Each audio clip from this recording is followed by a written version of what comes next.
Bonsoir. Vous êtes chef de projet en charge du Sea Index. Cet outil est une avancée significative dans le domaine de la durabilité maritime. Oui, absolument. C'est une initiative qu'on porte ici avec le Club de Monaco depuis 2020, depuis septembre 2020. Et nous avons atteint une période cruciale parce que nous avons la possibilité d'aller au-delà des murs du Yacht Club de Monaco. Parce que notre initiative a donc trouvé des oreilles qui étaient favorables à cette initiative, et donc nous avons cette occasion maintenant d'aller au-delà et de porter notre initiative en France, en Italie et sur d'autres territoires. En obtenant notamment récemment le label Cap Énergie, c'est ça ?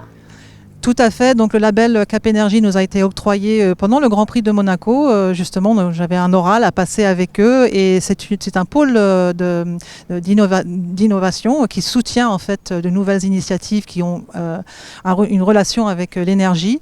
Et donc le Sea Index et le message qu'on porte, notre certification qui est indépendamment vérifiée par une partie tierce, etc., a donc trouvé une écoute favorable, et donc ils ont décidé de nous soutenir dans cette initiative. Ils nous ont octroyé leur label. Mais l'aventure ne se termine pas là.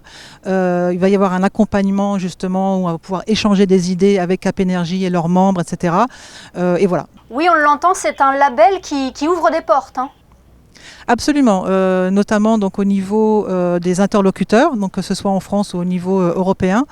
Et nous, l'initiative dès le départ, c'était de soutenir en premier lieu les armateurs du Yacht Club vers leur transition énergétique. Donc on a inventé avec donc un chantier naval à l'époque un outil qui s'appelle le Sea Index. C'est un outil de CO2 qui permet de mesurer l'intensité énergétique des bateaux basé sur la propulsion à bord, la puissance des moteurs et des générateurs. Et ensuite de pouvoir leur donner un état des lieux, et pour qu'ils puissent prendre des décisions éclairées sur des choix à l'achat ou au charter, donc à la location de bateaux, pour pouvoir faire des choix moins impactants au niveau énergétique et donc moins émetteurs de CO2. Voilà, il permet de mettre en avant les axes d'amélioration pour réduire les émissions de CO2. Exactement, parce qu'il y a une certification donc, qui vient avec le bateau. Donc c'est un système d'étoiles. Ça fonctionne exactement de la même manière que ce que vous avez sur les frigos ou ce qu'on a l'habitude de voir chez le concessionnaire auto. C'est le même principe. Mais au-delà de ça, il y a un petit rapport d'audit qui vient avec. Et c'est un document donc, qui leur permet de voir comment ils peuvent améliorer on va dire réduire leur impact.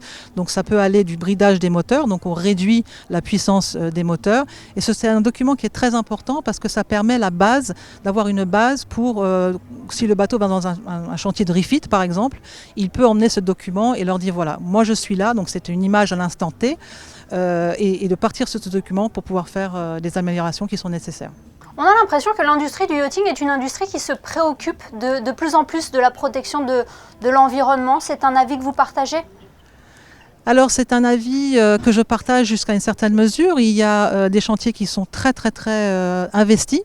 Il faut quand même leur rendre l'appareil parce que en ce moment il n'y a pas de réglementation. Il y a une réglementation qui existe au niveau de la pollution, etc. Mais au niveau des émissions CO2, ça existe au niveau du shipping, ça existe au niveau des bateaux de croisière, mais pour le yachting, ça n'existait pas. Et c'est pour ça que le Yacht Club de Monaco a vu donc cette ouverture, notamment avec le fait que notre secrétaire général, M. Bernard d'Alessandri, a eu cette vision dès 2019, que ça a été porté donc, par le souverain.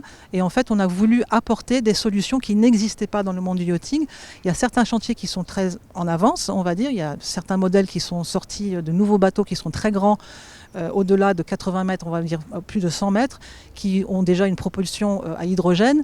Maintenant, il y a d'autres problématiques. Tout ce qui est infrastructure, où est-ce que ces bateaux peuvent faire l'approvisionnement? Alors, il faut faire la différence, parce que ce n'est pas un bateau qui est propulsé à l'hydrogène, mais c'est avec une technologie qu'on appelle la pile à combustible.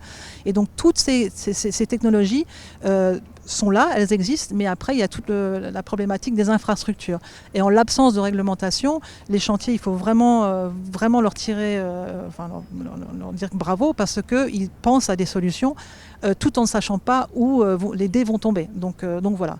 Et nous, on a voulu soutenir cela du mieux qu'on peut, déjà en donnant à nos membres, les personnes qui viennent visiter Monaco, également pour la principauté de dire nous on fait quelque chose, on essaye d'attirer les bateaux les moins impactants en principauté pour un peu donner l'exemple. Eh bien, merci beaucoup Nathalie Kévert d'avoir été notre invitée ce soir pour nous présenter cet outil Sea Index qui est donc une avancée significative dans le domaine de la durabilité maritime. Merci. Je vous en prie, merci beaucoup Émilie.